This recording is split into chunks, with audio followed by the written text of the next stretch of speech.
আসসালামু আলাইকুম। আশা করি সবাই অনেক ভালো আছেন। তো নতুন একটি রেসিপিতে সবাইকে ওয়েলকাম জানাচ্ছি। আজকে আমি রান্না করব ছোলা বুট গরুর মাংস দিয়ে মজাদার আর বিরিয়ানি। আমরা ইফতারিতে রেগুলার ভাজা পোড়া বেশি খেয়ে থাকি। তো ইফতারিতে একটি হেলদি আইটেম হিসেবে এটি আপনার ইফতারির টেবিলে অ্যাড করতেই পারেন। ছোলা বুট দিয়ে এই বিরিয়ানিটা একবার ট্রাই করে দেখুন বাসায়। এটার স্বাদ এত অসাধারণ যে আপনারা এটার ফ্যান হয়ে যাবেন। আর ইফতারির জাস্ট 30 মিনিট আগে আপনারা এটা রেডি করে নিতে পারবেন খুবই সহজেই। প্রেসার কুকারে মাত্র কয়েক মিনিটের মাধ্যমে ঝটপট তৈরি করে নিতে পারেন এই ছোলা বুটের বিরিয়ানি। তো আমি বিরিয়ানি তৈরি করার জন্য এখানে নিয়েছি গরুর মাংস আর আগে থেকে রাতে ভিজিয়ে রাখা ছোলা বুট।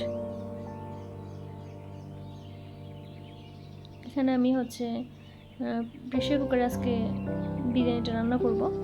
তো আমি এখানে প্রেসার কুকারে পরিমাণ মতো তেল দিয়ে দিচ্ছি।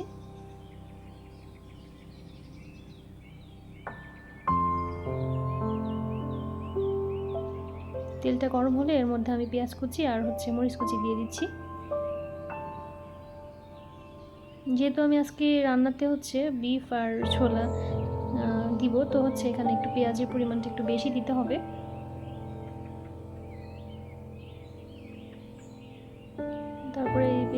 তারপরে তেজপাতা আর এলাচ, দারচিনি, গোলমরিচ সবগুলো একসাথে দিয়ে দিচ্ছি। দিয়ে সুন্দরভাবে ভেজে নিতে হবে।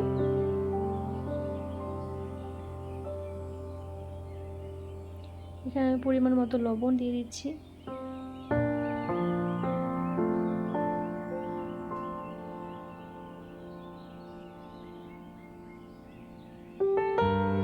আর গ্যাসের ফ্লেমটা মিডিয়াম ফ্লেমে রাখবেন।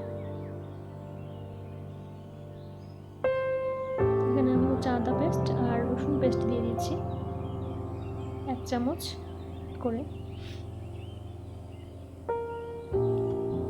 আর সাথে জিরা বাটা আর এলাচ, দারচিনি, গোলমরিচ, লবঙ্গ সবগুলো একসাথে পাটায় বেটে রাখা, সেটাও আমি এখানে দিয়ে দিচ্ছি।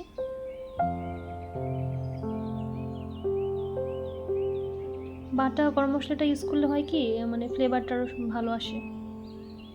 এখানে আমি গুঁড়া মরিচ 2 চামচ আর হলুদ দিয়ে দিচ্ছি।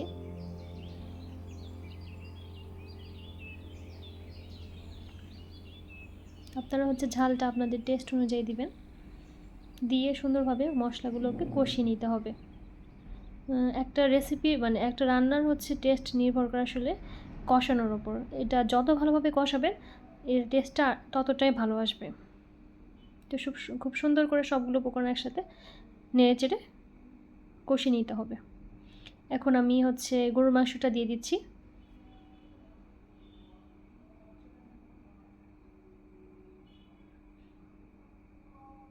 গরুর মাংস দিয়ে সুন্দরভাবে গরুর মাংসগুলো মশলার সাথে কষিয়ে নিতে হবে।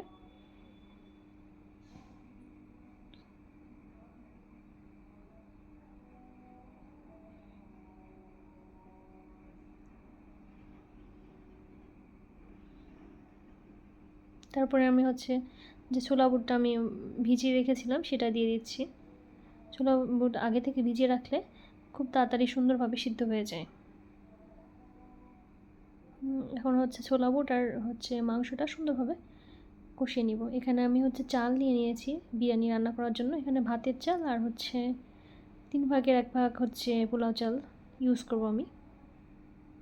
ভাতের চালের সাথে 2 ভাগ ভাতের চাল আর 1 ভাগ পোলাও চাল। পোলাও চালটা দিব জাস্ট ফ্লেভারের জন্য।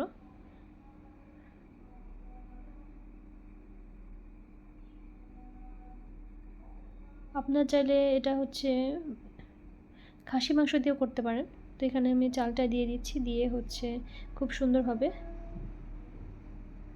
কষিয়ে নিচ্ছি।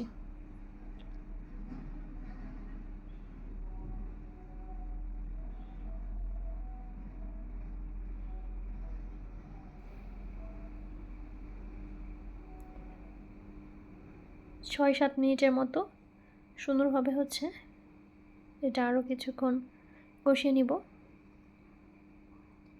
আমার কষানো প্রায় হয়ে গেছে, তো আমি এখানে গরম পানি দিয়ে দিচ্ছি। গরম পানি দিলে হচ্ছে এটার কালার আর হচ্ছে টেস্ট অনেক ভালো হয়, আর এটি খুব তাড়াতাড়ি হয়ে যায়।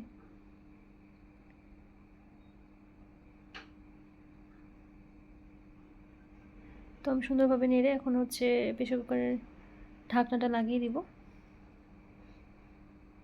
জাস্ট 3 থেকে 4টা সিটি দিলেই এটি রেডি হয়ে যাবে। তো আমার হচ্ছে এখানে বিরিয়ানি প্রায় রেডি। দেখতেই পাচ্ছেন কতটা ঝরঝরে আর কতটা সুন্দর হয়েছে কালার। খেতেও কিন্তু অসাধারণ হয়েছিল। বাসায় অবশ্যই ট্রাই করে দেখবেন। ইফতারিতে এরকম একটা বিরিয়ানি হলে কিন্তু ইফতারটা জমে যায়, তাই না? বাসায় একবার ট্রাই করে দেখুন। সবাইকে অনেক ধন্যবাদ। আল্লাহ হাফেজ।